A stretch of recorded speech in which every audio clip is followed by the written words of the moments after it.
All right, we are live. Well, first of all, do we have a special episode for you today? We have our usual Silky Joe episode where we're joined by our Led Zeppelin expert, Silky Joe, but we're actually going to continue our conversations on our favorite concerts that technically was unfinished.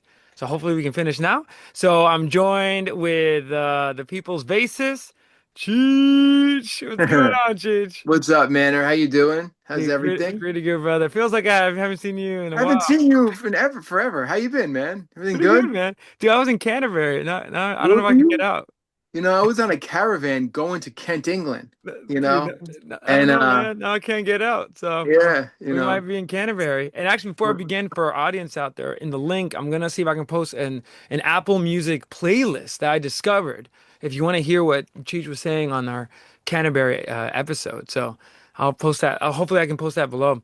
And we're also joined by Mr. Silkman, the legendary Joe Silkman. What's going on? Everything's good.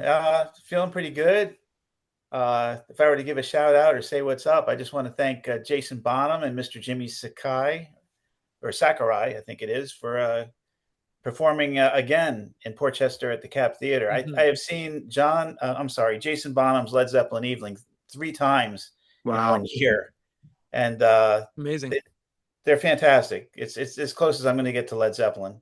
Yeah. So it was a lot of fun. And of course, then the following week, Robert Plant played with Saving Grace. Oh, wow. That's And, crazy. That's yeah, crazy. with his new band. It's a very quiet band, very different from some of the bands he's Mm. brought to the States. But Mhm. it was great. I mean, there were songs that were so nuanced, that you could hear a pin drop at the Capitol Theater, which is unusual. But towards the end of the show, when they did the Rain Song and Black Dog and Gallows Pole, people were really getting into it and singing the lyrics. And I think Plant was enjoying himself at the Cap. Cool. So feel really grateful that bands like that are coming out locally to see Yeah, us. that's all Amen. legendary. Yeah, you got the whole Led Zeppelin experience. Yeah, Pretty yeah. much. Physical Graffiti, 10 years gone, can't Uh, beat it. Cashmere and Mr. Jimmy. I want to enjoy him all I can because who knows how long he'll be doing it. mm. Yeah. But I mean, Jason swung back around. I guess there's a great deal of demand to hear music from Physical Graffiti because it's the 50th year. Mm. So it was the second time I had seen that show, celebrating Physical Graffiti. Wow. Amazing. And that's where I'm at. I love it. I love it. So this episode is gonna be led by Mr. Joe Silkman. So he's gonna be asking Cheech and myself some questions on our favorite concerts. So you just mentioned, your technically recent concerts. Um, and quickly, I'm assuming they'll be probably be on top of your list. Oh, right, because obviously you saw uh, Jason Bonham like three times. So that's pretty awesome. So yeah, Joe, I'll throw it to you. Where do you want to start with this? Well, basically, we're just going to focus on one thing, and that's the top 10 concerts that we've ever seen and why. And whether you have three or five or 10, or if Cheech has 20, he can do 20. I know you guys I, have I have like 20. 11. I have about 11. 11. Oh, so you have an honorable mention, number 11. Yeah. My first concert ever. I went with 10. I went with 10. So I had to whittle it, down. Mm. But and there's some surprises on it, and then there's some that are not surprises. But yeah, top 10 concerts that we've ever been to, and why and when and where. And do you want me to start? Yeah. Joe, start it off. It will not take long. It really won't, but it's like a bullet point thing. But number 10 is a little band from Canada, but it's not the band you think it is. Oh boy. It's a band called Great Big Sea, who I saw in April 2004 at Toad's Place. I had never been to Toad's Place in That's a New Haven. legendary place. Yeah, in New It is. Haven. Yeah. Yeah. And there's no seating, so everybody's standing close to the stage. I must have been like 8 feet from the stage to see this band called Great Big Sea that someone had said, "Oh, they're pretty good. Got to go see them." We went, and they were so much fun. A lot of energy, and being from Canada, what their thing is, they do like traditional folk, like sea shanties and things like that.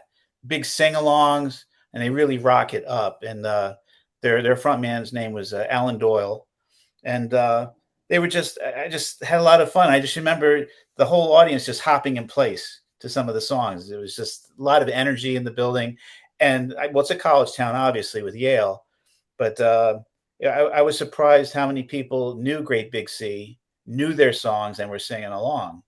And before I go to number nine, I just wanted to do one lyric because it kind of uh, tells me what bands and concerts mean to me.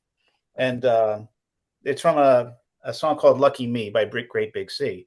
So the verse goes, "Hey, look at me in the spotlight, my ripped jeans and rock and roll hair, feeling so cool, but I'd be such a fool singing to no one out there.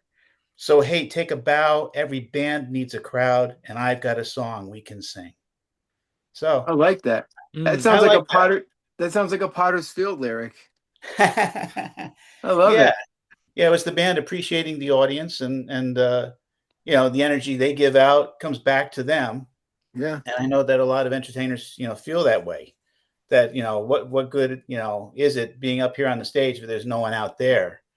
And it's really interesting. The different audiences I've seen, and I know for myself, like I'm introverted as a person, I think, and I go to these shows, I'm just in awe of performers. We've talked about like the performer who goes on stage by himself, whether he's a comedian or someone like Yeah. Ed Sheeran, uh, and I'm just amazed by them. And sometimes I'm like, because I'm introverted, I'm not like pumping my fist and doing the Ronnie James Dio, with the Mm. what is I'm not going crazy, but I'm taking it all in because I enjoy it so much.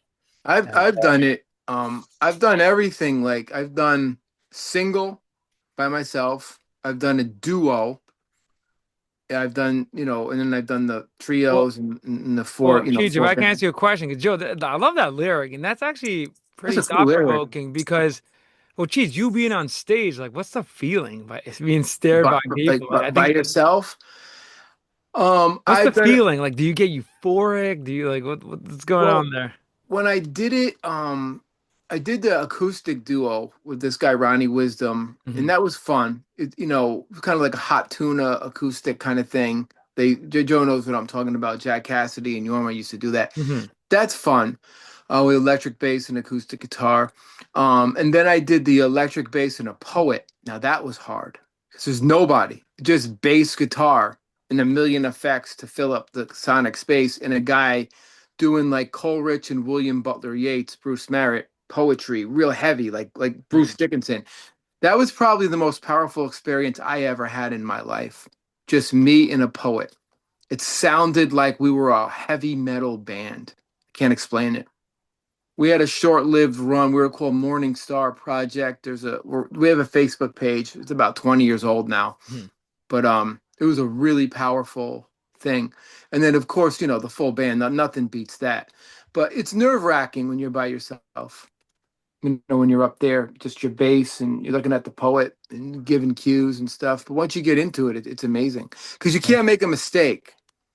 On the guitar, you Well, can make a mistake. yeah, On the bass, yeah. you're gonna hear the kind of sound, Right. So, but yeah, that was exciting back in my younger days. No, and it Yeah. also reminds me because my audience are students, so being in front of Oh yeah. it's Oh kind God. of you have it's if you're an introvert, it sucks because you're gonna have to learn how to survive.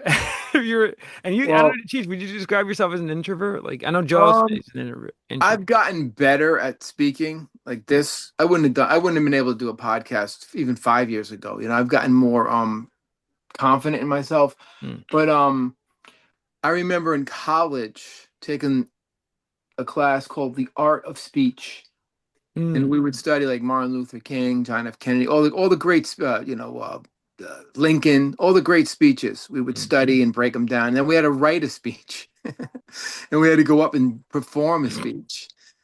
God, I was shaking. I was 20 I years know, is this old. your first time? I'm Yeah. up there shaking, and I had to write. I think I wrote a speech about bass guitar. So I don't know. Stay in your lane. You have I to. agree. I agree. You know? I'll be honest, I wish I learned an instrument and like joined a band because I actually love being in front of people. Like I thought I wouldn't because I always saw myself as introvert, but I'm kind of both. I can easily go through both worlds. But yeah, I can definitely understand that, and I have to mention Rush. I know Joe, don't hate me. Li- uh, Limelight. Limelight. Yeah, I think Neil Fur has that right, especially if you're nailed it. he's in because Joe's Neil's an Yeah. introvert and he has a hard time Well, with that. for me, the most natural place in the world to be is on a stage. Mm. I've never ever felt uncomfortable. I remember the first time we went on stage, with Seance at a local party playing in front of like 40 kids. Everybody was nervous and and they're like, "Are you nervous?" I'm like, "No. I just feel I just don't want to make a mistake." That's what I was nervous about. But I wasn't nervous about playing in front of people. The more the better. So, Last thing about Great Big Sea, because I know a lot of people haven't heard about them, but they were Great good Big enough. Sea. That's the band's name? Great Big Great Sea. Big Sea from Canada. They had 11 gold albums, they had 4 platinum albums, and they had 2 multi-platinum albums. wow. So Wow. somebody liked them. There's a lot of YouTube on them. They were an MTV band, right? They're in the alternative years. I had never heard of them. They were together from 1993 until 2013. Yeah, I So remember. I remember seeing them on Much Music, which was the Canadian version of. That's how I know them. That was. Remember Much Music, Joe? no, It was Not really sure. the Canadian version of MTV. So we got to see like these great bands. Oh, I'm trying to think of some of their names.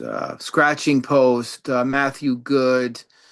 Um, It's funny, I have no idea who these people are. who was this other group? There was this girl. She was this goth chick. I can't think of her name. She was amazing. Uh, but yeah, there was some really good. They only were known in Canada. And I remember Hmm. going to Canada and buying a bunch of Matthew Good albums and Scratching Post. And they know you're from America, obviously, when you go to Canada. And the guy's like, you have Much Music over there in America because there's no way in hell these bands have made it over there, to tour. It's Nickelback's fault. Well, Nickelback wasn't even popular yet at this time. This is before Nickelback. Right. But they stole their thunder. Yeah, yeah. So they became popular. All right, Joe, keep going on the list. Okay, we'll share all the right, list. Let's do it'll it. go quicker. Yeah. Number 9 is Neil Francis, another guy you might not have heard of. Hmm. He is a singer, songwriter, piano player from Illinois. He's 37 years old, and he is continuing music in the vein or tradition of Dr. John or Billy Oh, Preston cool, or cool. Very Sly cool. Stone or Alan Very Toussaint, cool. I'm not really familiar with. Uh, and he played it in his band. He had a 4-piece band at Caramore in Katona, New York in 2023. Outdoor concert. Everything was perfect. It was just that the sound was perfect. The weather was perfect. It was a beautiful venue. Caramore is known for having string quartets and Yo-Yo Ma and opera singers and a Yo-Yo celebration Ma of art. played with them? Yes. Did you? No, has played at Caramore. Caramore is I really was gonna say, well, that's some heavy shit right there. it's a, that no, that it's a, that's the Canterbury scene right there. I was gonna say, where was this? Now I need to seek it out. it's a fine arts Right. Yeah. nature celebration of nature. It's just the grounds are beautiful. Anybody can go and walk through the grounds. But we went to see Neil Francis and his band, and it started out when it was daytime and ended in the nighttime. And in the beginning, people were just having like picnics, and it was very quiet. And he came out, and these guys were probably thinking, "Wow, it's kind of dead out there." They're just like we're just like background music. But something happened when it got darker, and like little kids were like doing cartwheels in front of the stage, and people started getting up closer, and they started really rocking out and making a lot of noise and really encouraging the band. And I remember Neil Francis stopping after the song and going, "Wow, there's a whole different situation going on out there." He has a very dry humor. So anyway, anybody should check out Neil Francis. He's just the band is a lot of fun. They play some catchy tunes, and he's considered a prodigy on piano. So we got Neil, and then number 8 is the Allman Brothers. I saw them at the Manley Fieldhouse in Syracuse back in '79. So I saw them with Dickie Betts. And now that I think of it, Dickie Betts was so good. It almost makes me think maybe I should take John Frusciante off the top 3 list of So that guitarists. was the Enlightened Rogue tour. Exactly. Yeah. Yes, it was. Mm. Yeah, Great and album. they had a night. They had a great night. Everybody was in fine form. The sound was good. Everything went their way, and it was just. I was never really into the Allman Brothers. So picture me. I'm in college. I'm living in the dorm. It's a Sunday late afternoon. I get a knock on the door in my dorm, and the guy I knew in my on my floor was like, "You got a car?" And I go, "Yeah." He goes, "We're desperate. Yeah, we're trying to get to the Allman Brothers concert in Syracuse, and we don't have a ride. If you can give us a ride, we'll give you a ticket." And I'm like, I didn't know much about the Allman Brothers except Rambling. Ramble Man, Rambling. Rambling Rambling Man. Man. Yeah. Yeah. Yeah, that Dickie Betts sang. So I went, and wow, what a great show that was. So glad that I gave those guys a ride in my '67 Mercury Cougar. Yeah, and yeah, it's so sad to hear that Dickie Betts was like, not in the band not long after that. Yeah. Well, Um, no, he played with them. Oh no, he played with them for a while. Because they and you saw Enlightened Rogues, they broke up shortly after that. Greg went solo in the 80s and he had a bunch of like really cool he kind of embraced that 80s technology. yeah. I forget his song. He had a hit song in the Oh, 80s. so then later he sucked. No, I'm kidding. No, no, Oh, no. What is No, it? no, no Oh, joke. what is his famous So song in the he pretty 80s? much Phil Collins himself. No, but it was a really good song. But it was the 80s production. Yeah, And yeah. then the Allman Brothers, Dickie Betts had a solo album in Wait, the did the late Allman 80s. Brothers do anything in the 80s? Yeah, I yeah. did. I stopped listening to them. Well, I'm acting like I knew them in the 70s, but I only know their classic stuff. Well, After the one that has Rambling Man, don't listen to anything else. what happened was they broke up after Enlightened Rogues, and then I'm No Angel is the song that Mm. Greg Allman had in the 80s. I think he did some pathetic albums with Cher, but that was in the 70s. But You then you say pathetic.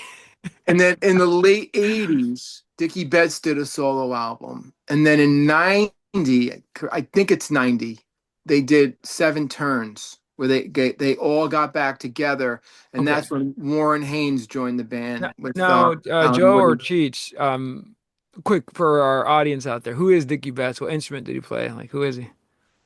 electric guitar, Is he legendary? Oh, legendary, great great. tone, No, this is very. for the audience out there who might not know who Dickie Betts is. The master of the major pentatonic scale. Listen Mm. to the song Blue Sky. It's Oh, beautiful. that's a nice song. Yeah, That's a beautiful song. yeah. So just the Yeah. fact that Joe saw him in the prime, it sounds like one of his. Joe would have saw them at the end. At the I think end, so. yeah, they were on their way out after that because they were embracing some technology. The bass player, David Goldfly was his name. I think he used an Olympic and he was slapping on it, which is very odd. You know, they had some great songs on that album. There's a great instrumental called Pegasus on that album. Mm. So I mean, they still were the Allman Brothers, but they were embracing some late 70s, early 80s techniques. So it wasn't the Allman Brothers that you would be used to. And I think they had was they only had one drummer on that album, right, Joe? Did J-Mo not play on that album? I'm not sure about the album. I don't remember. I don't remember with the album, but I thought they had two drummers the night that I saw them. Yeah, they probably. I'm off on that. All right. Anyway, great It was, album though. Check out Enlightened Rogues. yeah. And anytime somebody knocks on your dorm room door, answer it. Could be a free ticket to a great show. Yes, Yeah. sir. Yeah. Good advice. Yeah. Concert number 7, U2, Zoo TV Tour, 1992, Hartford, Connecticut. Um, that we've talked about the Zoo TV Tour before. It was an onslaught to the senses. It was unbelievable with all the TV screens, and they were hanging German automobiles from the ceiling, flashing lights. It was a spectacle. It really was. It was really incredible. And the entrance itself when Bono comes out with the band is just incredible. I can't describe it except you have to go like again to YouTube and and check it out, the Hmm. Zoo TV tour. Um, Actually, what I do remember about that was at the very end, there was so much pressure, and it was one of those tours that cost so much money to put on, because you needed so many people and trailers and trucks sending this stuff around. That I remember the encore was "With or Without You" from the Joshua Tree, and Bono's voice was cracking. I think he was getting ticked off or upset that he couldn't really sing the song properly. And I'm the only one that's ever mentioned this, and it wasn't in reviews or anything. But I remember he took the mic stand, and at the very end, he threw the mic stand down, and it bounced off and actually went into the like first row of the audience. Oh my God. And he kind of just looked over, and I guess he saw everybody was all right, and he just left the stage. I'm the only one that saw it. I feel like I'm like, isn't that unusual? A Yeah. guy takes the mic stand, slams it into the ground. It bounces off the floor, goes into the audience, and he that was the end of the song, and he walked off the stage. I think it was because they were under so much pressure, and it was still in the first month of the tour. Um, I remember they were doing "Mysterious Ways," which is a famous song from the Achtung Baby album, and they were about a minute into it, and you couldn't tell it was "Mysterious Ways." They hadn't figured out a way to present it live where it was really recognizable. But it was still a great show, because then they would do a song like "Ultraviolet, Light My Way" from Achtung Baby, and it was fantastic. It was mind-blowing. So it's interesting to watch a band, and you can actually see some of the stress. Yeah. you know Concert number 6, it was free. The Levon Helm Band performing in Stamford, Connecticut in 2008. And I felt so fortunate to be able to see So you Levon. said free, leave on helm. Levon Helm from the band. It was like a family band. His daughter was in the band. Her name's Amy Helm, and played all the hits. And it was like a nice summer night. And of course, he didn't live very much longer after that. He was already a cancer survivor at that time, and he's playing the drums. He was doing his things, did all the songs. He had an album out he was promoting called Dirt Farmer. And he followed that up with an album called Electric Dirt. And they were good songs. They were something. He was quite a guy. So I was just really happy to see him. Then concert number 5 is again U2, but from the Joshua Tree tour. I saw them at Brendan Byrne Arena in Jersey in '87 from the fourth row, and they were at their peak at their of their powers. They were on the cover of Time magazine and all that at the time. So everybody was into U2, and they put on a fantastic show. Concert number 4 was the Stray Cats in Poughkeepsie, New York in 1982. And I Wow. was so bummed out because I was supposed to see them like last week at the Capitol Theater. They're on tour again. And Brian Setzer has a medical health situation where he cannot play the guitar. So they had to cancel the entire tour.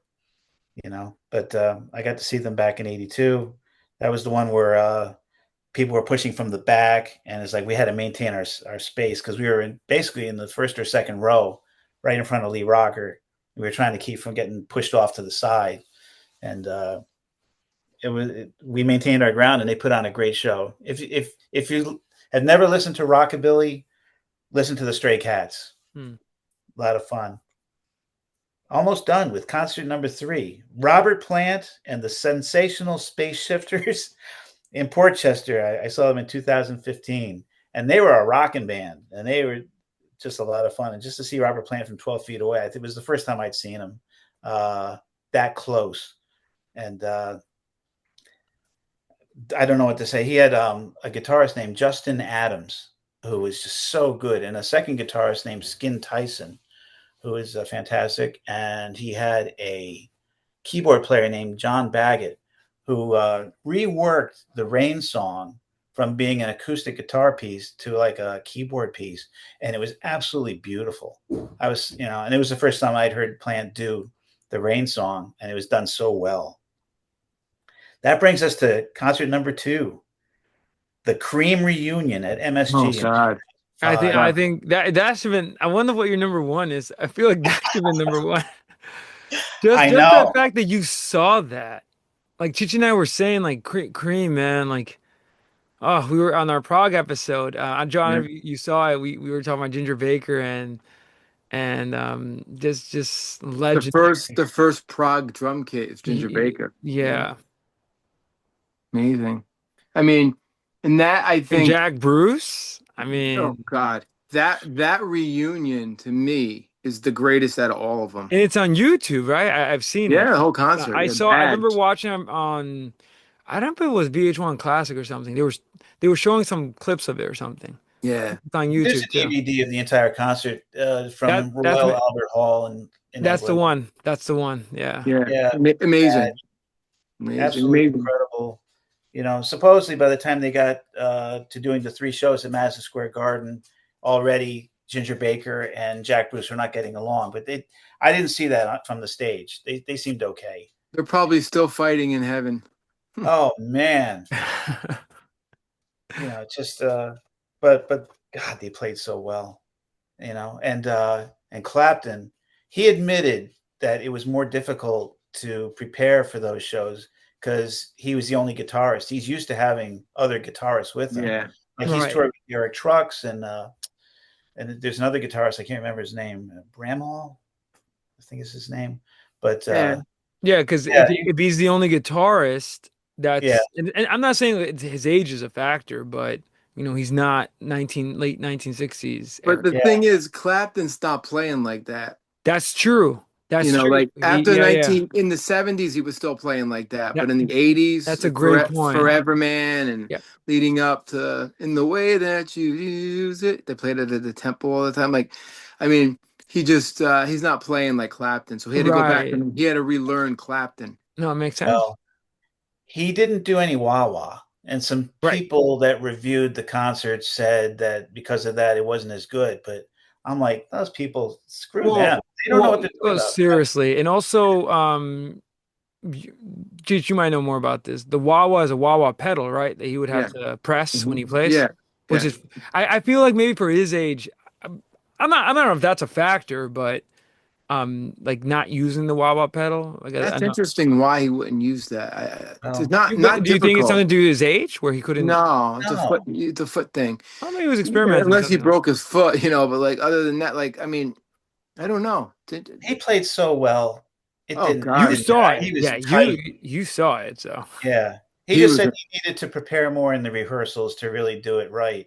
yeah. Uh, oh God, I wish I remembered that song that keeps going on, and that you could see Jack Bruce and Ginger and Eric all looking at each other like, "When's it going to stop? Are Yeah. we going to just the cue to stop the song?" what Oh, song was it? Was it White Room? No. no, no, no. It was the funny one that Ginger sings. Oh God, Hogswort. you have it. You're almost there. Yeah. The Hogswort and something. Yeah, yeah, because it goes in. It's circular. Yeah. And then you see Right. the guys looking at each other and they start smiling, and that was That's it was great. magical. Yeah. Wait, Yeah. did they play Badge? Yep. Oh yes. That's That's a a great. great. I will To me, it's the greatest rendition. Cream. Like it's the greatest. One of the greatest songs. I think one of the greatest live songs I've ever seen Hmm. because it's so emotional. I cry every time I hear it when he stops and he goes into that bow now now now now now now now. It's so emotional. It brings tears to my eyes. And Yeah. at that Yeah. time, my kid was just No, born. what's crazy? A side So it story. brings me back to it. I became familiar with the song because my dad is from Guatemala, so Cream had an influence down there on the heavy rock bands. They call it rock pesado. And my dad started singing Badge before I knew in Spanish. I didn't know this was a Cream song. One day I turn on Cream and in Badge and I'm listening and then dun dun dun dun dun dun dun dun dun dun dun. I was like, wait, Yeah, this is Badge. What? And I also got emotional too. I was like, wow, like yeah, it's an it's emotional just song. incredible. Yeah. Yeah. So And they never played it as a band. That song and album, their a last album, was shame. recorded after they broke up. Oh, Yeah, yeah, it's a shame. I was But doing you saw it live, so it's great. oh, incredible. But I was going to say, people think that Cream was so huge, and that they were as huge as like Zeppelin would be in like 1970. that Cream in like 1968 was this huge band. But I saw that they actually played at Staples High School in 1968 Oh my God. in Westport, Connecticut. They Also, played at oh, Staples High go School. to the Doors. That was a thing. Yeah, high Oh school. no, the Doors played at Greenwich High School, I think. Stop Really? it. I swear to God, I think I met a guy at the temple who said Dude, I never heard of that. No, that's the, crazy. the It's true. Doors played somewhere local. They played, and the Allman Brothers rehearsed in the hockey rink and ice skating rink down Playland, and they lived in Rye for a while. So a lot of interesting things. Johnny Winter lived in Rye too for a while. A lot of interesting things. Mm. Yeah. So, oh, for the garden, it was interesting because to get the tickets, the only tickets that were available were behind the stage. And I'm like, oh man, this is going to be obstructed. Am I going to have obstructed seating? And it wasn't. It was fantastic. I think, 40 feet directly behind Eric Clapton's mic stand, and maybe 25 feet away from Ginger Baker's left shoulder, Wow, but behind the stage watching that, and then being able to see the crowd at the garden in the front rows and how they were reacting to the That's concert, you know. insane.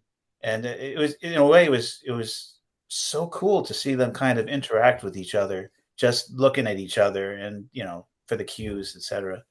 So just yeah, that was my number one concert for like Yeah, now I'm kind of 19 curious. Like, years. what was that's what's now number one? Number one is the Flaming Lips. of course. Oh, how could I forget that? Yeah, boom. And it was a three-part concert because they had three bands. It was the Flaming Lips as the headliner, but Particle Kid with Micah Nelson opened the show, and then the Lennon Claypool Delirium came on before the Flaming Lips with singer guitarist Sean Lennon, son of John Lennon, Oh, and of wow, course Les Claypool, the great bass playing wizard, and and then the dude, Flaming Lips came out, that sounds you know, epic. and standing, general admission, second row center, right in front of the mic stand, and it was just like I didn't know what to expect, and there was confetti cannons, and there was balloons, and it was just like colors and lights, and just it was unbelievable. It actually, for a while there, spoiled concerts for me because nothing could match up to the spectacle, you know and they had inflatable suns, and they had pink robots for Yoshimi and the pink robots and it was just unbelievable. And Wayne Coyne is a very likable person, and I had read in advance that he was the kind of guy that it would not be unusual to see him before the show actually directing the stage crew, to how he wanted things to be done. And he actually came out and he was waving to us and going about his business. He's very hands-on, quite a front man. And I was impressed by Sean Lennon with the second band. Yeah, he's talented. And less is less. It was just like, Oh God, yeah. I just Yeah, said no, something. and I didn't even know Sean Lennon. I know Julian Lennon has that 180 song that's pretty Yeah, good. I didn't yeah, know Sean Lennon did anything. That's no, pretty he's really, cool. really good, really super good. I yeah, just sent Manny a cool video about Les Claypool talking Yeah. about roundabout and stuff. Yeah, Yeah, Les Claypool, I like him as a person, and yeah. I gotta get into listening to Primus, which I know it's out there, but Frizzle Fry. I recommend that Frizzle yeah, Fry. it's yeah. just he's such a great dude. He sounds like a good dude, like Yeah, very and unique and bass and player. so humble because he's actually I think one of the greatest bass players of what he Well, does with that. he's one of the most unique bass players. There's nobody in the world. He's like Zappa He's of really weird bass. Yeah, the bass. Like nobody can play bass like yeah, Les Claypool. Like it's his own entity. You know. It's so funny that Metallica said that Les that is Claypool's bass playing was too good for them. that But I think basically what they were saying was that Les Claypool musically actually probably didn't fit in with the music they were going to do. Yeah, actually, you know yeah, what's funny? I never got that, and then I started looking at Primus and seeing his band, and I'm like, oh yeah, no, they would not fit in Metallica. yeah, No, So those are my 10 best shows. And yeah, Flaming Lips. Everybody should see them one time.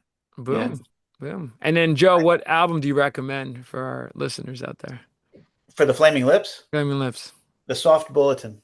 Soft Bulletin. Yeah, that's the one people usually say. Yeah. And actually, do you realize, which is their hit song, is actually not on that album. But the Soft Bulletin is considered to be like their Pet Sounds, Mm. the equivalent of Pet Sounds. It was like they went to another level musically, and it was very accessible because they're very prolific as far as putting out recordings, Mm. and a lot of it is not accessible to the general public. Yeah. You got to really sift through it. But yeah, fun band. That's what I had for you guys. Oh, great selection. That's Great, I good. mean, That was great good. shows. Yeah. Yeah, awesome. Cheech, you want to go next? Yeah, all right, sure. Let's see what I got. You got number 11 spot, right? I got 11, but Uh, it's not really a concert, but I'm gonna keep it short. So the first band, famous and by the band. way, you can't put your bands or bands you played in on the list. Well, I opened up for some famous people, so like I get after I didn't put them on the list, but like the bands that I opened up for and then watched, was That's Wishbone Ash. crazy. Yeah. We talked about Wishbone Ash. The who is it? Oh my God, why am I getting a brain fart? Oh God, who's the other band? Oh, Marshall Tucker, the Mm. Southern rock band, Marshall Tucker.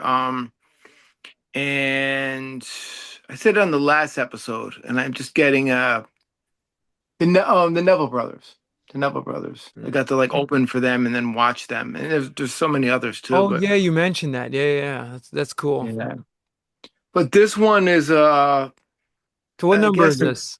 number 11, not really a concert, but just a quick funny story. 9-year-old Cheech shopping at Corvette Shopping Center, Port Chester with my mother, my sister.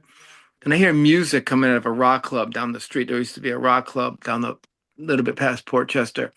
And I open the door and it's Zebra, the band Zebra, Mm. playing rock and roll by Led Zeppelin. And I stood there and watched the whole, they couldn't see me. I snuck in. I'm a little kid, so I'm hiding. I'm watching Zebra play, hearing Randy Jackson singing. And it was maybe like a good, till the song was over when the bouncer was like, "What, who are you?" And I go, "Get out of here, you kid." And I friggin' ran out. And, my mother was like, what, don't go in there. There's bad people in that place. I'm like 9 years The old. devil's in there. Yeah. Um, They're playing the so devil's music, Cheech. yeah, right. 1979, 78. Um, so the number 10 concert, 1986 at Madison Square Garden, Aerosmith and Dokken. Dude, that sounds insane. Aerosmith had done the album Done with Mirrors, which was a minor success, and then the song Angel was popular, Mm. 1986, and they were on top of the world. And they had just done Walk This Way, Mhm. so they were huge. And then Dokken was they had an album out, forgot the name of the album. They had a song called The Hunter. Under Lock and Key was the album. Because I Mhm. remember back in the day you would buy a booklet of the band, the tour book. Remember those, Joe? The tour booklet? Yeah. I had bought the Dokken tour booklet, Under Lock and Key, and Dokken came out. And there was a song called Mr. Scary that George Lynch played, and I was like, oh my God. So Dokken was equally as good as Aerosmith. But Aerosmith came out and I wasn't a fan of the newer stuff, but when they did the old shit, man, Mick Jagger. I mean, Steven Tyler is the American Mick Jagger. He was doing Mhm. the flips, jumping around. And you know what impressed me the most? Brad Whitford. He did a solo. And he blew me away. Blew me away. Really, really great guitar player. 9 was Government Mule at the Bayou Blues Festival 2001, I think it was. And it was an honor for me because I got to spend the day hanging out with the great late Alan Woody. I just saw him walking around. They had these hippie shops, and I said, "Oh my God!" I was with the singer in my band, and I was like, "That's Woody." And I went up to him. I said, "Hey, Woody, what's up?" He's like, "What's up?" And we just hung out, talked music, and I had a great day hanging out with Alan Woody. So that's like my memory of that show. Mm. Um, number 8, more heavy metal, Motley Crue and Loudness, 1985 Theater Oh, of so you're at Pain. the height. Yeah, I went How with was my that? Motley Crue. Is it like the oh dirt? God. I went with my band. And we took a limousine back then. You take limousines down. I was 15. We all got in a limousine, went to Madison Square Garden, saw Motley Crue, and then Loudness blew me away because they were from Japan. They were just coming out, and I was just like, "Oh my God, that was an amazing show." And they did Home Sweet Home. And back then, Home Sweet Home was on top of the world on the charts. It was on MTV, and you didn't have your stupid cell phones. You had lighters back then, and you did now everyone does the cell phones. Go back to the lighters, people. Um, Number seven, Rush, Power Windows, 1986. My late Uncle Anthony, God rest his soul, he took me and my best friend Danny Brown, and that was amazing. Second time I saw Rush, could not believe Geddy Lee. My friend Scott Harper was with me and Danny Brown, and I remember Scott hit me on the shoulder going, "Oh my God, look at this guy. Bass pedals, keyboards, bass, singing, entertaining the audience." Couldn't believe it. And then, of course, Neil's solo was amazing. And Alex had like a blue suit on, almost like from Dumb and Dumber. Dude, Alex's suits are way too funny. He had this blue weird thing on. Anyway, um, getting and staying in the prog mode. Yes, this was amazing. The Union tour, 1990. Um, Me and my good friend Ralph Vaccaro went. And Union on that tour it was a reunion.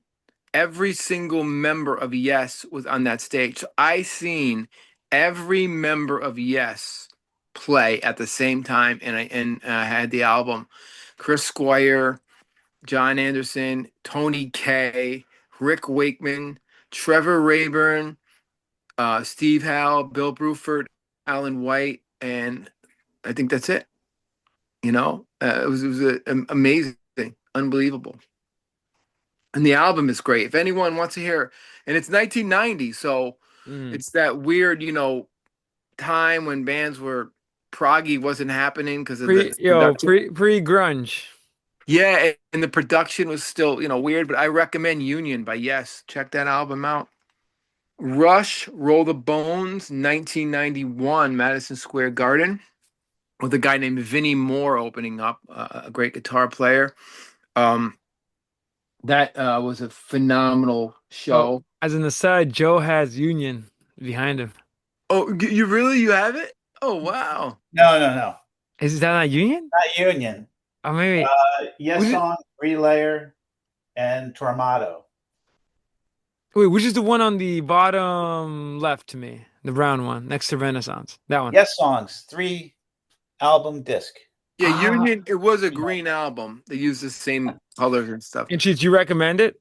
I read, oh, so I was hoping that they would do more, but it was just a one-off tour, one-off album. Mm, Then they all hated each other and sued each other after that. But they had a great documentary. You can see the documentary on it on YouTube. mm. A great documentary on it. Rush Roll the Bones was amazing. I went with my friend Mike Matero. We had seventh row. So Wow. like I remember watching Neil's drum solo and just was like, oh my God, and Roll the Wait, Bones. how was it seen? This is Rush in the prime. Like how Yeah, was it? it's unexplainable. I'm just in the middle of YYZ because that's when he was doing it, and he just sat there and you could not believe it. And the album is amazing. Did he Ghosts of play Subdivisions? Did they play Yeah, Subdivisions? they played Subdivision. A lot of '80s, more '80s stuff than '70s.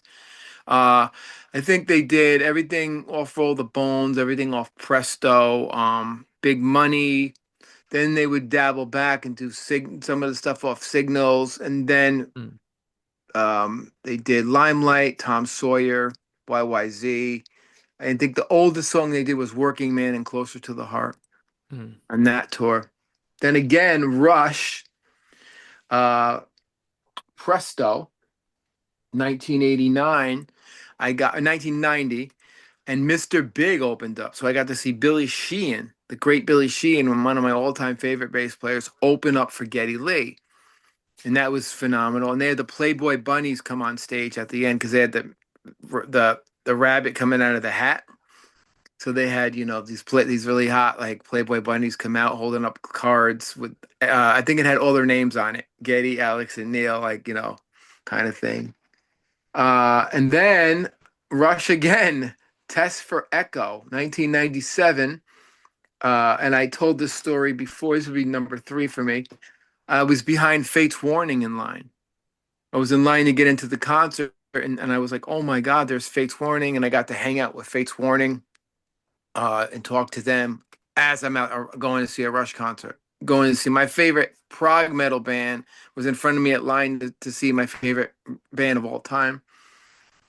Number two was that um I can't think of the name of the theater, but it was Thin Lizzy in Deep Purple, What year? and this was 2007.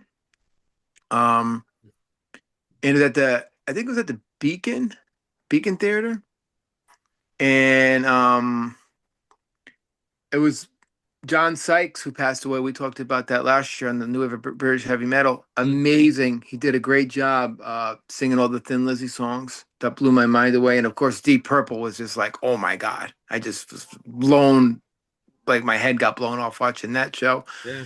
And the best concert I ever seen was Iron Maiden, 1988, Seventh Son of a Seventh Son. Now, the reason why I picked this is because it's the only time I ever been to a concert, and because I was so into Maiden in 1988. I mean, like I was like religion. I learned that album note for note. I learned every song off Seventh Son of a Seventh Son. So it's the only concert I've ever been to that I knew every single song that they played. Every song they played, I knew. I knew it. And people were asking me.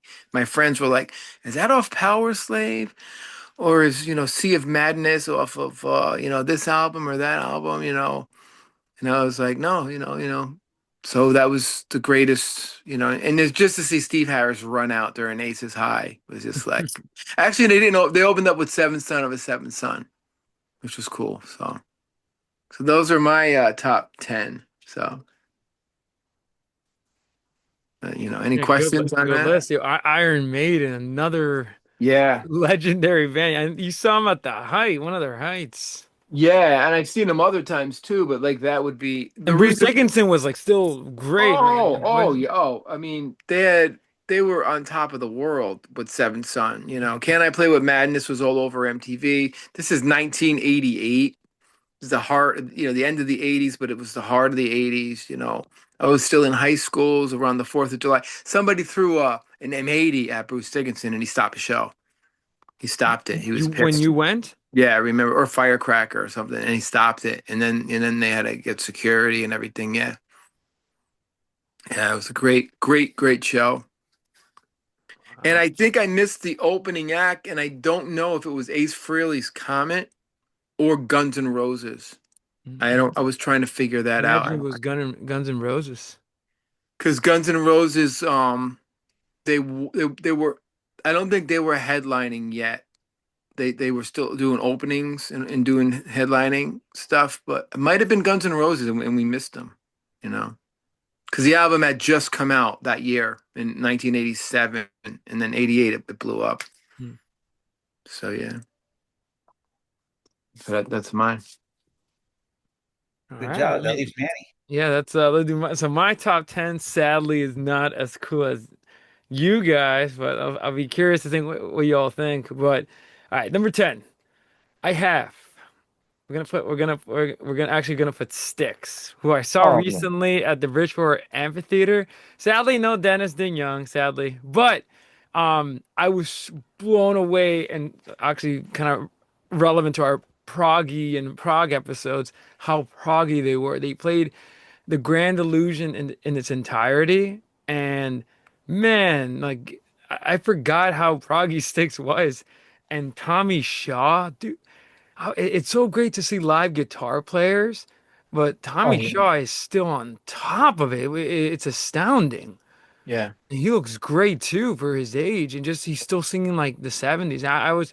I thought that was fantastic, and even Mr. Bravado is pretty good, even though that's like a cheesy song, but you gotta love it. I mean, but Grand Illusion, it made me like want. I kept listening to it after. Did they do Crystal Ball? They did, yeah, and I kept listening to Crystal Ball. I think that's one of my.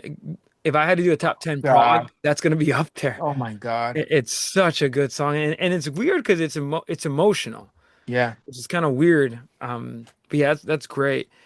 Um, we have number nine. We have the Killers. So I saw the Killers at Madison Square Garden. Great band. So cool. Johnny Marr opened for them from the Smiths. So he opened for them, and he was already amazing. Like he started singing some of his own songs and some Smith songs. So that was fantastic. And then the Killers come on. They had released a new album. I forgot the name of it. Um, Blew me away with some of the new stuff. But then just seeing Brandon Flowers, I love the Killers. That's probably like my first rock MTV. I'm the MTV generation for sure, like 2000s. So Mr. Brightside is like part of my DNA. Oh, that's a great song. I remember when that came But out. Yeah. but that's not even the in my opinion. When they sang like "Read My Mind" it was fantastic. Just the Killers live is insane. And then um, he invited Bruce Springsteen, which Oh my because God. Brandon Flowers You worships had no Springsteen. idea this was happening? I had no idea. I was amazed at Johnny Marr because I'm a huge fan of the Wow. Smiths. And I'm a huge fan of Johnny Marr's guitar playing. So I thought, and yeah, it's funny. It was such a great vibe. The audience were amazing. Most of my like also the audience in Styx. It's great to see like these fans. Like I always love being in that good vibes. Um, eight, I got the Gorillas. So I saw the Gorillas at Barclays Center with my brother and three other people. That very funny and that fun night. But seeing, I also grew up on the Gorillas, Feel Yeah. Good Inc., and I consider that album one of the greatest albums of the 2000s. Like it's essential They listening. were big. They were big. Yeah, it's like the trip hop movement kind of Yeah. on the 90s, but they made it really accessible. Fantastic. I mean, obviously no apes, no live apes or no real monkeys, but um Albarn, who was the lead singer of Blur, right? Fantastic. I love Blur. Oh my Oh God. no, he's great, and he's the one that is the genius behind the Gorillas. Yeah. So me and my brother we're both Gorillas fans. My brother who lives in Queens, and so we had, they have a fantastic song called "Up on Melancholy Hill," which is fantastic. Yeah, it was really good. I was actually surprised. Um, okay, so we got eight. Okay, seven. We got Coldplay. I saw Coldplay at MetLife Stadium in New Jersey. The coolest thing about him was the people that opened up. They had this chick, I don't know who she was. She was okay. But her, the first time I saw that girl, Oh yeah, yeah, yeah. that artist, and then she ripped into a cover of Lenny Kravitz, Are You Gonna Come My Way? I was like, who is this? And by the way, Coldplay hadn't even started. It took a long while we got there at 7. They didn't go up until 9. Like it was weird. But Yeah. when they came out, man, like for me, I grew up on Coldplay. Their Mm. first song, and it's kind of funny because it made me now appreciate their new album stuff. At first, I was like, I'm not listening to the new album stuff. Like it sucks. Yeah. But one of the benefits of seeing bands live is that you hear the music, Yeah. and I was like, whoa! I was like, they had fireworks, they had flame Yeah, they're a shows. great, great band. No, and Chris Martin is a great front man. I feel like he's such a good dude, and Yeah. puts a lot of energy and loves the audience. Like at one point, he try. I mean, it's hard, but he tries to tell the audience, "Put your phones away. Like just be with us, like this one night." And Yeah, yeah. it's great when he wants to create that Yeah. moment. So, a great thing about seeing live acts. Okay, number eight, I got Toto. So I saw talk about a soft rock experience at the British Bridgeport Amphitheater. I saw Christopher Cross and Toto, two of soft rock's greatest. And my favorite was Men at Work. I love because Oh yeah, yeah, I yeah, yeah. love Men at Work and fantastic. It was such a good vibe. And I always forget how great Toto is musically. They're so tight. Um, everybody loved their music. They sang all the good hits and made Yeah. me like kind of binge listen Toto for a little bit. Especially the first. Africa, Rosanna. Oh, Toto 4 is so good. And then Hold the line. Oh my oh, God. damn it, again. And Yeah, Men at Work was amazing. So forget about it. sad that they didn't like explain. They should have been bigger. So and I just seeing them live, I was like, wow. And like a lot of people don't realize, like Men at Work had so many freaking hits, so many hits. Oh yeah, yeah. They're not a one-hit wonder. And just No. listening to their albums, I don't. The I mean, problem with Men at Work was they only did two good albums, and then I don't know what happened. I don't know, like, and they were in the heart of MTV, 83, 82, 83. They could have kept having more albums through the 80s, but they didn't have success after Cargo. yeah, no, I agree with you. I don't know what happened. Like honestly, they should have been bigger. Anyway, so just seeing Yeah. these three acts was amazing. And then also it's funny, Styx, I forgot to mention this. Another cool reason why they were cool. They were joined by Don Felder of the Eagles. Fantastic. And REO Speedwagons, the Oh lead wow. singer, which is Oh fantastic. wow. Yeah, so you always forget how great he was too, He was great. from like Yeah. that arena rock sound. Okay, so I said Toto, so five. Neil Young. So, and I put him up there five because he was my first concert, believe it or not. So, and this was in the Barclay Center back in 2011. And I didn't realize it at the time, but the one and only time I saw Neil Young live, it became kind of difficult because like the ticket price is kind of like way too much. Yeah. But I got this. I went with a person that introduced me to a lot of this music, and just seeing them with Crazy Horse, by the way, and they sang one of the best great songs, "Effing Up." I think Joe knows this one. Like it's great, like from the '90s, and I made me just go back to the Neil Young catalog. So it's great. It's And on an album called Ragged Glory, which yeah, is just as grunge as you can get. oh, it's grunge. Like, and it's funny because I was listening to all this stuff and just made me go back to those albums because I was aware of Neil Young. Like, I knew the hits, but I didn't realize like he's pretty great. And he was promoting his album Psychedelic Pill. On it, he has this weird 22-minute jam. Like, it's weird, yeah. But he actually played it live, and I actually was digging it. I was like, whoa, like, you know. I thought it was fantastic. But number five. Four, I have this is actually I listen to a lot of Spanish music. And one of my favorite artists from the country of my parents, his name is Ricardo Arjona. He's like a Bob Dylan poet type singer. Fantastic. I always see him every time I can. He's gonna play live next year. I'm about to get tickets. I always see him at MSG. Fantastic. Recommend it, because it's just great time. And he's like a Dylan-esque poet, so his music is very artistic. Okay, three, Fleetwood Mac, second concert I saw, and again, I didn't realize at the time I got Neil Young, Fleetwood Mac, and I was telling my friend, well, who's Fleetwood Mac? And I started to look into rumors, and then Yeah. the self-titled album Fleetwood Mac, the reboot. And then her favorite album was Tusk. And I Yeah. was, well, what is this? And it was my first double album too. I saw them live. Now, the only one that did not join was Kristen McVie because I believe of her fear of flying, or she has something strange like that. So she didn't go. But let me tell you, it was fantastic. Like just seeing, Did they have somebody take her place? no, Really? it was just them. Obviously, they didn't sing the Kristen McVie song, Yeah, because like but I love. I mean, yeah, Stevie Nicks is Stevie Nicks, but Christine McVie has such a beautiful voice. yeah, oh, she's like my friend says she's like the soul of Fleetwood Mac, and I agree with that. Really is. Yeah. But Stevie Nicks, Oh yeah, yeah, she's classic. she ended one of the penultimate songs was Gold Dust Woman, and Yeah.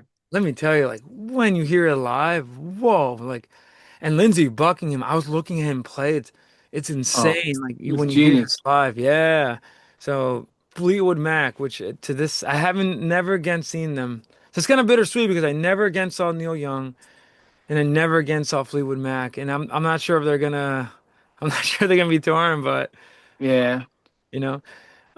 Number two is also another Spanish band. I'm obsessed with them from Mexico. They're part of the rock and Espanol movement. Hmm. So the idea is to blend rock, Anglo rock, right? So our rock that we love with Spanish rhythms.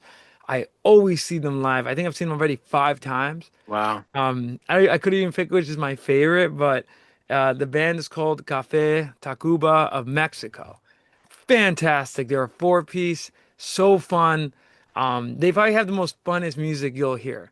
The best equivalent or comparison is the Flaming Lips, where their concerts is a lot of fun. The frontman is nuts, like he's jumping around.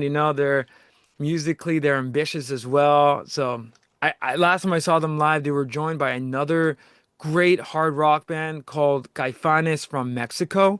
So good, and they're probably one of the best things that the Spanish language offers, honestly. Okay, I do got an honorable mention. Honorable mention goes to this Japanese composer named Joe Hisaishi. I don't know if you two have ever heard of him. No, no. The Japanese composer for movies. It's so memorable because I'm a huge fan of his music. So orchestral soundtrack. First time I actually seen this at MSG. I went with my whole Wow. family because we're all fans, and it was fantastic. I never seen like a Symphony. orchestra Yeah. symphony like this Wow. before, and I loved it. Like I was listening Huh. to every piece. He makes soundtracks for this famous Japanese director, Miyazaki. I don't know if you ever heard of him, but his music is beautiful, orchestral, classical. He's a genius, like really good. Wow. Okay, number one. I don't know if you guys have to take a guess. Who's number one? Bruce Springsteen. Bruce Springsteen. Let me tell you, I came in late and it's funny. I took my mother because I kind of made her to a Bruce Springsteen fan. Like, Yeah. so took her and we were kind of late because of traffic. And I was going on the stage. Already he was riffing through one of the Wow. songs, and man, let me tell you, what a night of rock and roll! Like I Yeah. have Nice. never seen.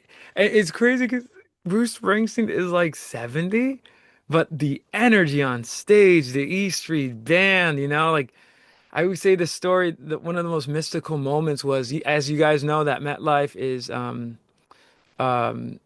open air, right? So Yeah. when the night comes in, it was a starry night. You saw the beautiful moon.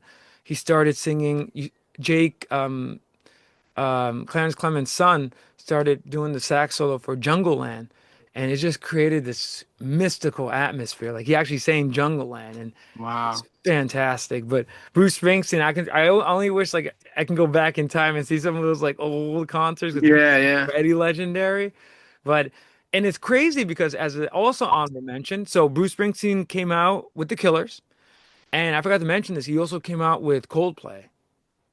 He brought Wow. him out, and Chris Martin was funny. He goes like, you all love him, New Jersey's finest, Bruce, Mr. Bruce Springsteen, and then he comes out and he hugs him. He's like, "You're a legend, mate. You're a legend." And then Mm.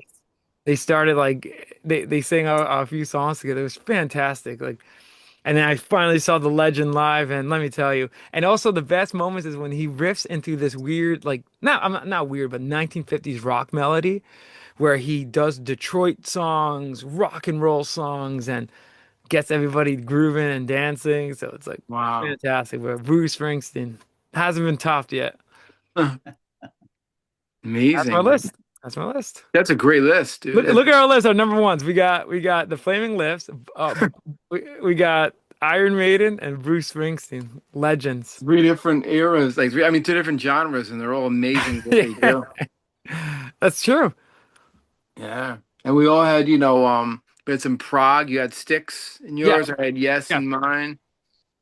Wow. Speaking of Prague, Joe, do you want to since we've been doing the Prague episode, you want to just talk about Renaissance? Because I know you saw Renaissance, and want to explain a little bit about Renaissance yeah. Who to the is people. Renaissance? And Well, Renaissance is a band from England that was started by Keith Relf and Jim McCarty, who used to be in the Yardbirds with Jimmy Page and Jeff Beck. and they wanted to do something that was classical but kind of rocked up. So they made a band, and they actually were not all that popular in the beginning. And before very long, McCarty and Ralph left the band, and the guitarist named Michael Dunford came in, and he's actually a very good songwriter as well. And really, the band kind of became his because shortly thereafter, he auditioned Annie Haslam to be the singer, and the classic lineup came together. That was together from 1972 through 1979. I think they released 7 albums, and Annie Haslam has a 5 octave voice. It's incredible what she can do. So I've never heard a voice like that. so Joe, so it sounds like so in prog rock there's not much female singers. So That's a great point. It's a this great is the point. one rare one. It sounds like. Yeah, I don't think there's any female singers I in don't prog think there's rock. any as far as I know. She's very operatic. She used to wear these beautiful gowns and look like an opera singer. She looked like a Disney princess.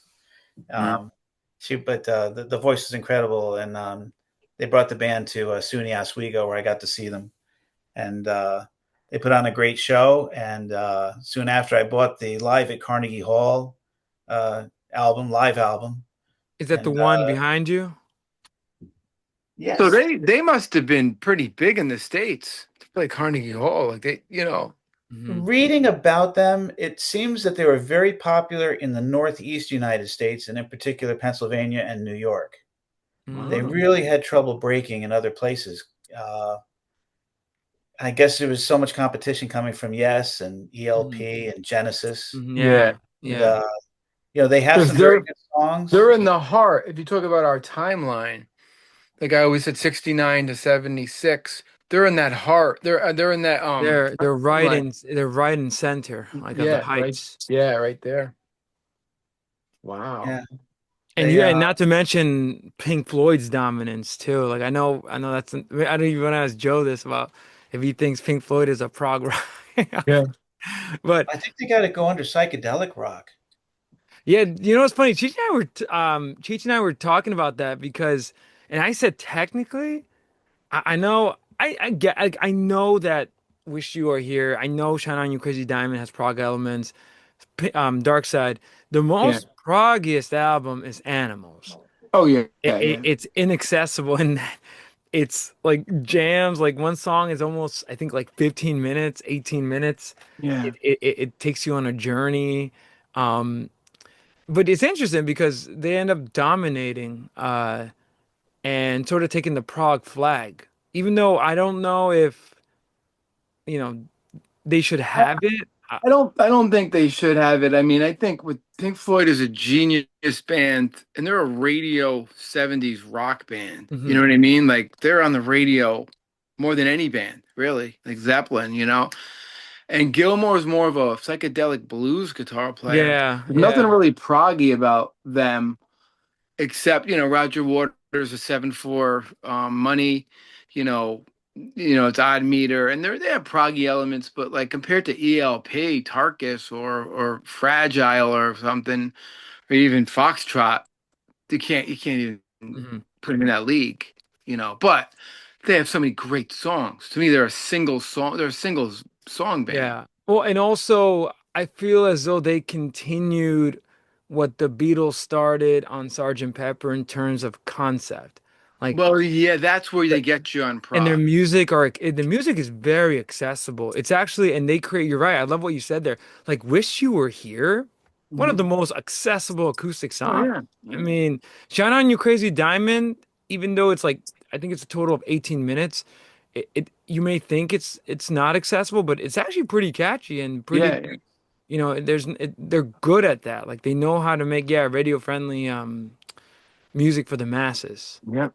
As I just realized I'm not plugged in. And like only Animals is their, and my favorite album, by the way, it's my favorite, but it's the album that makes them prog.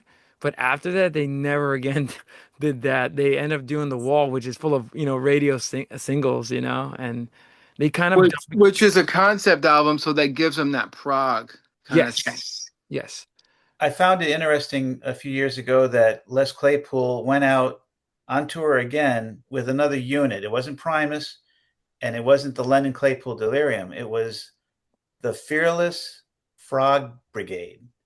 And Yeah. yeah, and they did the entire Animals album. Oh, yeah. And with Les Claypool wanted to pay tribute to Pink Floyd. And I remember Les did most of the singing. I was disappointed that they didn't have Sean Lennon do more of the songs because Sean has a very good singing voice. But it's interesting because I know that I texted Cheech one time, and is Primus potentially a prog band? And I guess I, not because they're covering Rush or Pink Floyd because they did Farewell to Kings. They did the entire I album. would say they're a prog band because of the bass lines maybe and they're like the Canterbury scene. yeah, and the dissonance. They're like Zappa. I'm not gonna lie, they're strange. They're kind of inaccessible. Like Yeah, unless so you're not into that weird stuff. when you're strange like that, Les Claypool doesn't have your typical voice. He has a great voice. He's phenomenal bass player. The drummer's a beast. The guitar player is great. They have jamming musical moments. So they're not a full prog band, but there's definitely prog in them. Definitely. And when I saw them with Sean Lennon and the Delirium, I think of it. They did the Court of the Crimson King, Of and they course. did a Oh my very God, really? well, I Wow. sent you the video on that one. Got to check it Wow. out. Uh, Apparently, it's a very hard song, right, Cheech? Oh yeah. Right. Any King Oh, Crimson. I think any trying to attempt. I mean, even like 21st century schizoid, man. I mean, Yeah. that's I told sounds. you. I'm not a musician, but and you said Joe that he did in the Court of the Crimson King album or song? Because that's a He did hard. the song. That's I don't even know how you would do that live. Yeah. I It's mean, I pretty did some Crimson. incredible. I did Yeah, some Crimson, and it's a lot of work. A lot of yeah. Yeah, Les does the lead vocals, and Sean does some really ghostly backing vocals. yeah. Yeah, never knew that. That's actually fascinating. Yeah, And the fact that he also did Animals, I love that whole album. Like that's one of my favorites. yeah. Like Pigs is I'm just thinking like him saying Pigs, and Dogs and Sheep. Yeah, like Yeah. I'm not talking about Farm. I'm actually talking about the album. Like Yeah. I know. that's Animal literally Farm. and then Pigs on the Wing, which is great, acoustic. Like yeah, I think that's the most proggiest Animals. Yeah. Wow, man. Uh, so that was Renaissance. I actually got to see them. I forget what year it was. Oh, it might Well, have been Joe, around which album do 12. you recommend for our listeners out there? Is there an Oh, from album Renaissance? must listen to? Yeah. Live at Carnegie Hall. It's okay. Live at Carnegie Hall. Because I'm seeing here they have an album called Turn Up the Cards. Um, Novella, I've that heard of it. a Yeah. song for all seasons. Yeah, they have a lot of the album covers are pretty interesting. They're very Hypnosis Canterbury did some of them. scene influence. Yeah. Yeah, the Hypnosis influence Yeah. on the album's covers. Ashes Are Burning. That's the song. That's the song everybody should hear. If they say, well, what Renaissance song should I listen to? It's Ashes Are Burning. Ashes are burning. Okay. Uh, they played the Richfield Playhouse in 2012. And unfortunately, Michael Dunford, the guitarist, passed away the following year. Mm. Yeah, I remember you telling me you saw them at that Yeah, time. so I've seen them twice, Yeah. and Wow. I enjoyed the heck out of it. My wife How, really was not, you how know, into it. I how was did her surprised. how did her voice sound in 2012? Good. Oh, it was great. It was great. Unfortunately, she had just undergone some back surgery Mm. because she went to do a meet and greet afterwards, and she excused herself from it. She told people before they left the stage that she says, "I know that normally I'd like to meet all of you, but I can't because I'm gonna, I need to sit." So the rest of the band did the meet and greet without her, without Annie. Yeah. Mhm. And Hey, then now, okay, so we got Renaissance. Okay, so must listen to. And I'm definitely gonna listen to a live again at Carnegie album now. I'm kind of interested. Um, And Joe, so and also we haven't mentioned we're gonna be Cheech and I are gonna be talking about the big four of Prague, but in the back, first I see Genesis. So let's talk about your Prague like knowledge here. What's up with Genesis? What do you know about Genesis? Well, it's limited. I did get to see Genesis at Syracuse Carrier Dome back around 1982, and they were promoting the Abacab album, Which I see right behind you. and which is a very keyboard, I think, Yeah. oriented album, and it was before Duke. Uh, and I just I thought it was really really good. I thought of it as a keyboard album. I thought Tony Banks was fantastic on it, and the concert seemed to be really heavy on the keyboards. And Yeah. I got hooked on him then. You know, uh, as you know, I really enjoy Peter Gabriel as a solo artist. So I've never got to see or really listen to the earliest Genesis Mm. when Peter Gabriel was putting on the theatrical shows.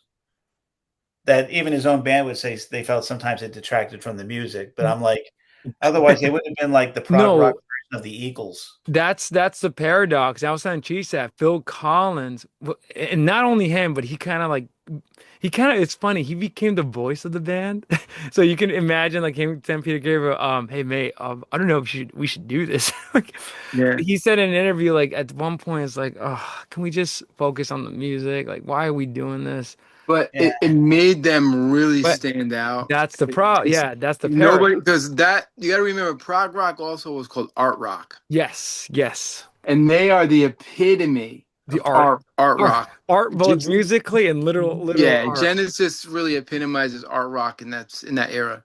With the visuals and Yeah. I mean, yes, did some cool things visually with background stuff, but nothing like No, Genesis. nothing like them. Like they look pretty. I mean, yeah, they wore some outfits, but nothing. They're more like m music Well, live. they had background stuff like of Okay. the like the planets and the celestial Hmm. things, but I think for them it's nothing. more album covers or more trippy Yeah, and like yeah, art and definitely prog. yeah. Music was everything for them. Yeah. ELP Yeah. and Yeah. Crimson, but Genesis. That's what made. Yeah, I'm learning that as I study Genesis now. Yeah, Genesis, I think they have one of the coolest band names. I mean, And then they switched from supper time to Pepper's Red. studio. Yeah, I know that they go. Yeah, I know. Yeah, I don't. That's why people. It's funny. People. I don't hate Phil Collins, Joe. Like I grew up. I told this funny story, Joe. I don't know if you saw it. Did you watch our prog rock episode or not yet? I did. Okay. I I I I made think it through the whole thing. I love it, Joe. I love it. I love it. I think I mentioned this funny story. I grew up on Phil Collins because of the Tarzan, Disney's Tarzan soundtrack. Yeah. By the way, so I had no idea who Phil Collins was, but me and my family love him. My family doesn't know really Phil Collins like me now. And then my dad, who's there, we're watching the movie, and one of the sweet songs come out. Like they're kind of cheesy, but it comes out, and he's like, "Oh, that's Phil Collins." Like, I'm like, Phil Collins, who's that? Yeah, it's Phil Collins. Like, and Dad started pulling out his vinyls of his solo work and in Wow. Genesis. And that was the first time he started speaking about this. And he was pulling out like he had Duke, he had Foxtrot, Oh my God, you yeah, got hardcore. he was dude, and then he started explaining to us, and he learned English through Genesis. Like that's one of the ways he Wow. learned English. Yeah, Wow. but it's funny, Phil Collins, like yeah, we go from the epic suppers ready to studio. Watchers in the sky Yeah, to we go from him dress. You know I'm how an easy lover. yeah, easy lover. Do you wanna know? I don't I know. think Phil Collins would have been more than happy just to have remained the drummer.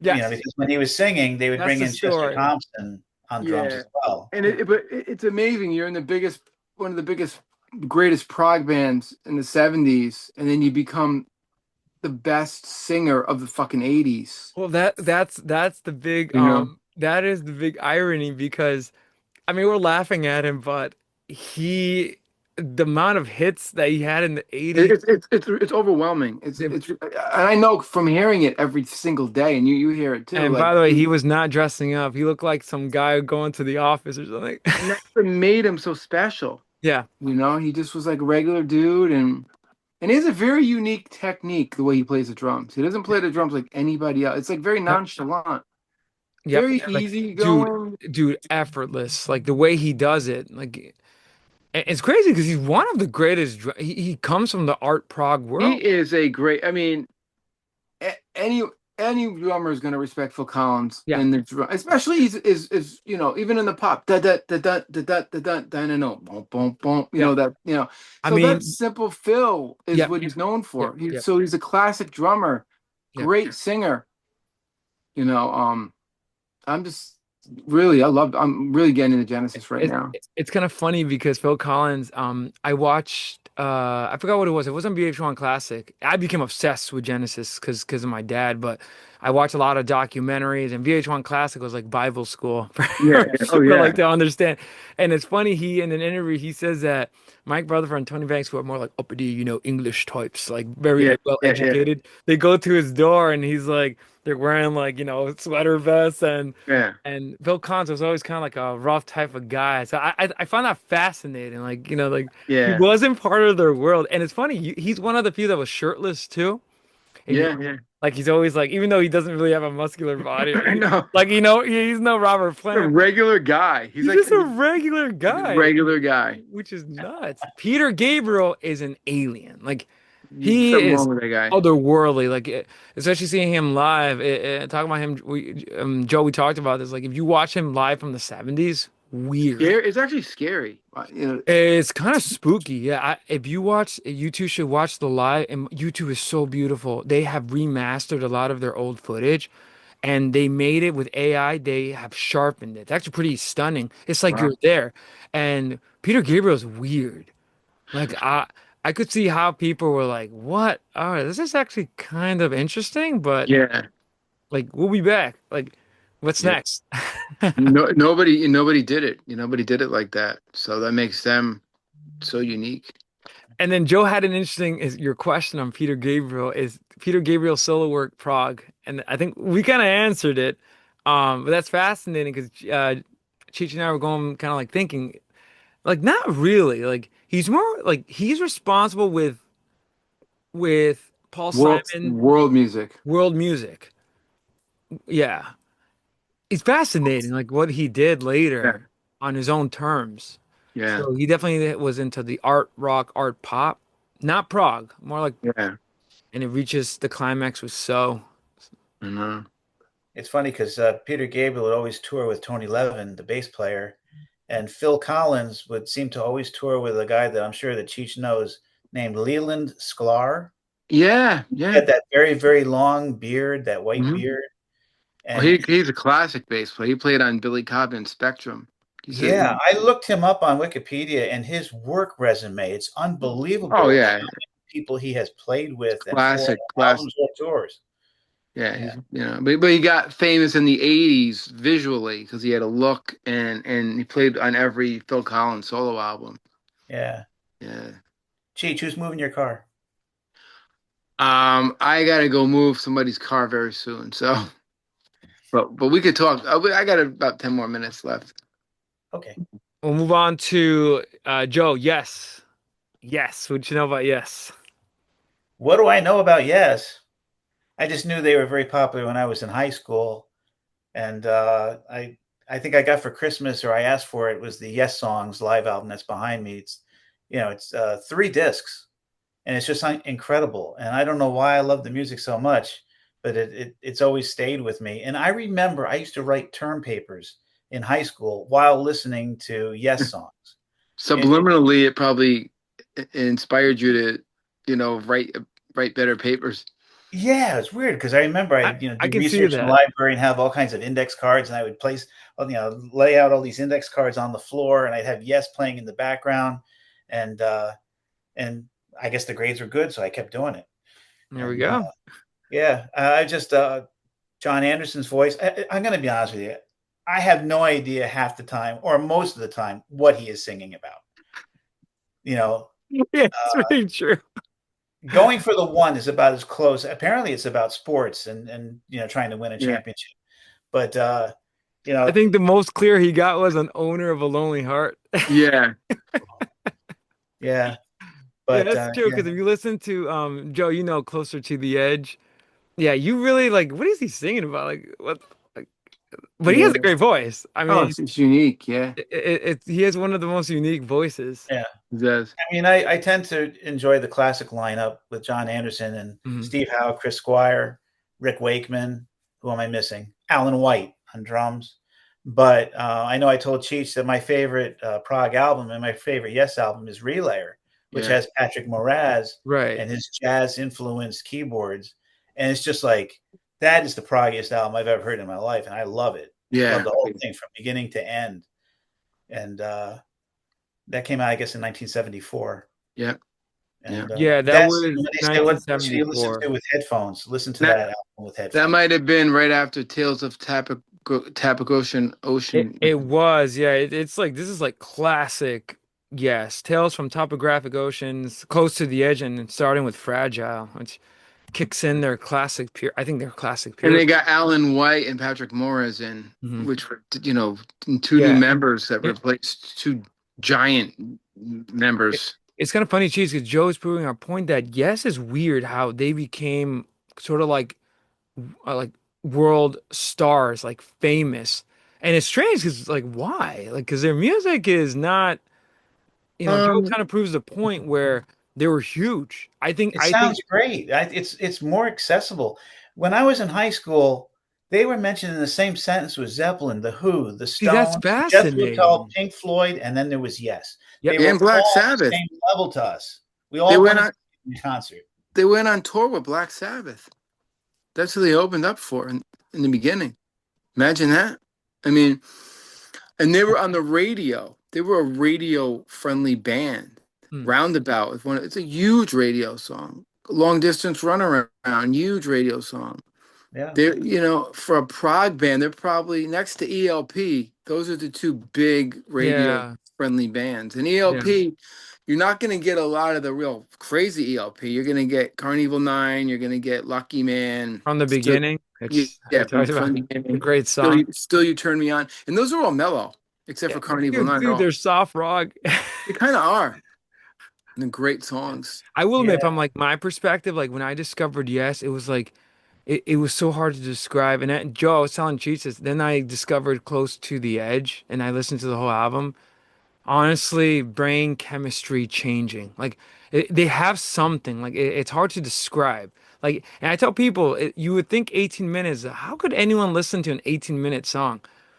Put it on and find out. Like it's Well, back then, albums, like people that listened to Yes were intellectual people.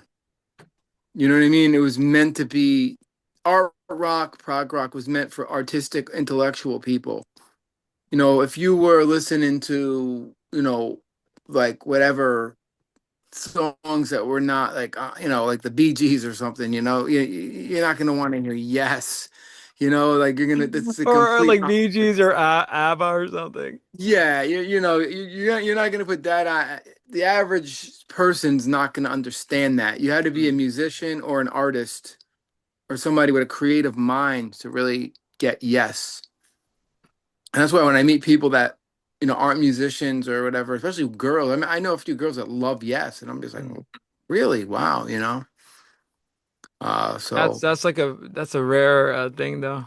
yeah, but yeah, all that stuff is just like your brain has to be able to comprehend that kind of music, And of you course, know. the anchor of the band for many, many years until he died was Chris Squire. The What a man, great bass player. Legendary Chris Always there. Squire. Yeah. That was his one band. one of the greatest rock bass players of all Oh, time. he's one of those that with the Rick, Nobody sound he looks legendary. Nobody sounds like Chris Squire. I'm sorry. And Whistle's and Whistle, and then there's Chris Squire. Yeah. Yeah. And nobody. I He's know that this. big. I know this is like unfair, but I always think like the four bass players that would make me want to play bass is Squire, Whistle, McCartney, and Getty. Oh yeah, and those are Like the just best. watching that, like whoa, like And they're all from the same form of McCartney. It all goes back to McCartney. You hmm believe it or Yeah, not, we talked about it all that goes back to Paul influence. McCartney. Yeah, yeah. Rhythmic structure, counterpoint. You know, note choices, you know, fast lines, really, you know, roundabout. What a sick Yeah, line. bang, bang, bang. It has like a and that sound like you hear it, and Yeah, it's funny. I'm not you know that I sent you that funny interview with the yeah. Claypool when he had the opportunity to work with the one of the engineers. Eddie Oxford, yeah. Right, and even like me just putting you gotta listen to the album with headphones, and after Howe's acoustic which are amazing in themselves, Oh God, and yeah. then you just hear Squire's bass attack just come in. It's hard to It describe. Like blows up through the speakers. yeah, You know, it just blow. And I always like when I would go in the studio, I always, you know, like, well, what kind of bass sound we trying to get? Well, I said, I can't play bass like this guy, but I want my bass level to be that loud. And I would say Chris Squire around about that level. I want it to be that fucking loud. And they'd be like, oh God, all bass players want that, but it's unachievable, you know. And he's going up against, no. you know, a keyboard, Oh, another guitar player. dude, It's just Roundabout alone is. I feel like Roundabout is like yes, like just fighting like on stage musically, yeah. like they're just And showing that off. engineer Eddie Oxford was a hell of an engineer to get those sounds out of that band.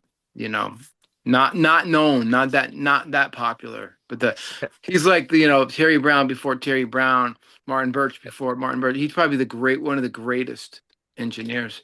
It's kind of funny because then Joe, I told this to Cheech on School of Rock. Uh, um, there's a funny scene where you've seen School of Rock? Yeah, Yeah, many times. So why am I forgetting his name? Cheech, what's his name? Why am I forgetting him? The one you Jack hate? White. No, not Jack White. Jack Black. Black Jack. So he so I'm just being a ball buster. but he has some kid, some Asian kid on who plays piano, and he goes like, all right, he gives him yes, listen to Roundabout, and he goes like, it'll kick the musical out of Yeah. your butt. I But know. yeah, Oh he's yeah, that right. organ solo. Think No, about he's it. right. Yeah, it's like, yeah, listen to yes. He goes like, Lawrence, yes. Listen to Roundabout, it will kick the classical music out of your Yeah, butt. I know. It's amazing. Jack Black, so Yeah. legendary movie. But yeah, listen to Roundabout, kids. Listen to Fragile. Yeah. Put down your Kendrick Lamar's Yeah. Put that and stuff down and go back to any prog rock band. Lamb lays down on Broadway, you girls, know. put down your Taylor Swift album. Put on Oh Fragile. yeah. Girls, put down Taylor Swift and get Gentle Giant's first album. Go back to the basics. And Taylor, Really? if you're watching this, you should listen to Yes, Yeah. Fragile and Yeah. make a Taylor prog. Swift. Go out and buy the album in the Court of the Crimson King. It'll be life changing for you, you Maybe know. you can make like a prog rock album and save prog rock. Then I would Imagine she could probably do it. Like she can she could do it. she can hire Geddy Lee, get Steve Yeah. Howe. Well, that's the thing. Geddy Lee, when he played with Yes, oh my God, that was, but Oh, talk about another speaking about like Cream and reunions. yeah, that would have been a Legendary. great, if Yes went on tour, Geddy Lee would have been the perfect bass player, you know, to play with them. He only played with them in the Rock and Roll Hall of Fame, you know, but imagine that, you know, it'd be crazy. And I will say, like Geddy got close to replicating that bass sound live when you hear on Exit Stage Left's Free Will. Like I hear it. Like Geddy, he got the sound kind of. he did and he didn't because Geddy's a finger player. Ah, there we go. Okay. So that's the difference. Getty played a Rick. Getty and Chris Squire have very different sounds, but yet they're the same. Uh, Chris Squire used his pick and used the muted technique with it when he would pick. Getty's all in his fingers. So Getty got Mm, that finger. Getty could play much faster than Chris Squire, that you makes know. sense. Well, I don't know. Heart of the Sunrise is pretty friggin' fast. Are you sure, man? Because I don't know. both what's more impressive is him Squire using a pick. If that's true, Yeah. that's impressive. But when you listen to Free Will, that sounds like Chris Squire too. Like if you could hear the influence that bass solo Yeah. in Yep. there, you know. Yep. So, but I got to actually wrap it up, guys. Okay. Any Great. more prog questions for Joe or I know. I see. We might have to do a part two, Cheech, because I see ELP on this stand, and we didn't even talk about that Genesis live record, which is also legendary. Yeah, Maybe we could do like a part two, like Prague with Joe. definitely. Yeah, and that'll be the title of the episode, Prague with Joe. Yeah, we give Joe some homework. Get some prog homework.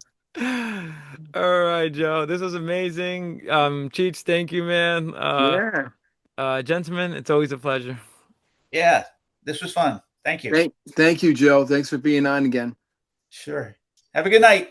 Have a good night, All everybody. right, guys, have a good Bye-bye. night. Bye-bye. All right. 2, 3, 4. Cheech and Manny Show.